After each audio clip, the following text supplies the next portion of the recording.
Nous avons parlé beaucoup jusqu'à maintenant de cet algorithme CMA et enfin nous arrivons à décrire exactement c'est quoi l'algorithme. Donc c'est un algorithme assez simple. Voici l'implémentation en MATLAB et nous allons passer à travers pour comprendre le comportement de cet algorithme. On peut voir qu'il y a deux boucles. Une boucle, c'est pour le calcul des poids et l'autre boucle, c'est pour les itérations. Donc, commençons à l'intérieur d'une seule itération. Qu'est-ce qu'on fait? Ici, nous allons spécifier le fenêtre qui nous allons glisser sur les données qui sont entrées. Donc, nous allons avoir des entrées de deux échantillons par symbole, peut-être plus. L'algorithme marche aussi bien avec 4 échantillons par symbole, par exemple. Peu importe. Ce qui est important est de remarquer que dans cette implémentation, nous allons compter le point de départ de notre fenêtre de calcul juste de passer une fois par échantillon. Donc, si je peux l'illustrer un peu, disons que j'ai une séquence des échantillons. Peut-être il y a 4 échantillons par symbole. Voici ces 4 qui correspondent au temps d'un seul symbole. J'aurai 4 échantillons pendant le temps d'un autre symbole, etc. Je vais appliquer le filtre CMA à une fenêtre glissant. Donc, je vais commencer à un point ici, le début de mon fenêtre. À la prochaine fenêtre, je vais sauter par SPS. Donc, s'il y a 4, je ne vais pas commencer la fenêtre ici, mais je vais plutôt sauter. Donc, c'est ça l'importance de cette partie ici, d'appliquer l'adaptation qu'une fois par symbole. La prochaine étape est de prendre la séquence exploitée. Donc, par exemple, ici, ça se peut que le nombre d'étapes, le nombre de poids que la longueur de mon filtre, ça peut être 10, par exemple. Donc, peut-être la première fenêtre, elle va prendre de ici jusqu'ici. Donc, la fenêtre peut être longue ou ça peut être plus court, ça dépend du nombre de poids que je vais spécifier. Mais en tout cas, je prends ici longueur de 10, disons, et la prochaine fois, je vais glisser, ça va être long comme 10 encore, mais il va être déplacé. Donc, le indice ici, c'est pour dire, ça commence à ce point-là et ça continue pour 10.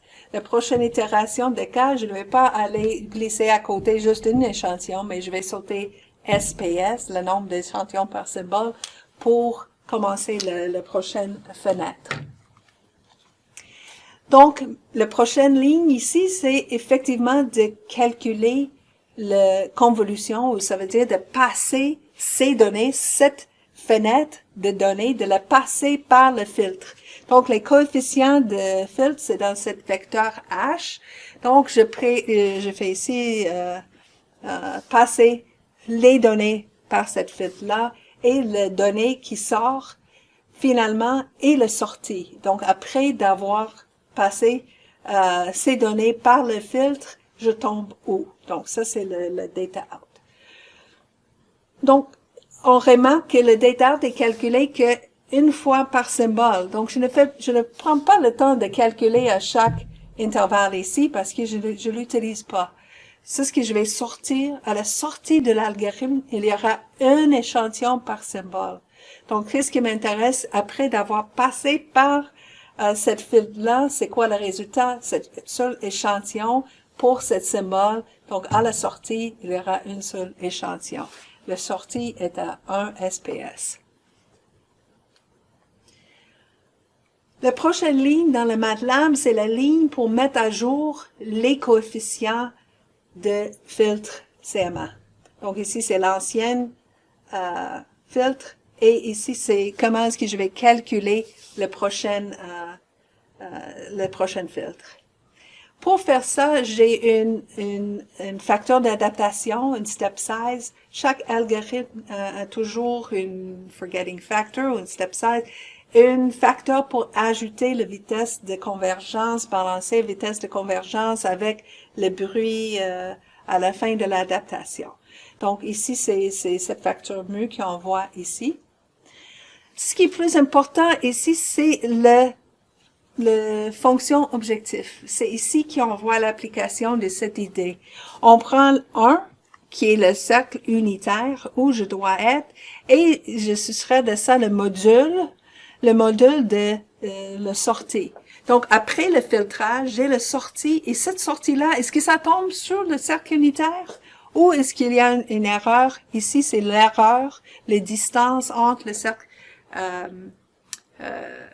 unitaire et la sortie de mon filtre à cette fenêtre-là. Donc, le nouveau hash est utilisé pour la fenêtre suivante. Donc, quand j'ai affiché la courbe de convergence, c'est une courbe qui donnait cette expression, plus que ça convergeait quand les fenêtres ont glissé pour voir d'autres données entrer. Donc, voilà, c'est comment on cherche les coefficients de notre filtre égalisateur. Et après ça, on peut aussi ajouter les itérations pour améliorer la performance. Il y a deux paramètres que nous pouvons contrôler pour chercher nos compromis entre la performance et la complexité. C'est toujours un compromis à chercher, donc on peut spécifier le maximum des itérations et bien sûr aussi la longueur de notre filtre CMA.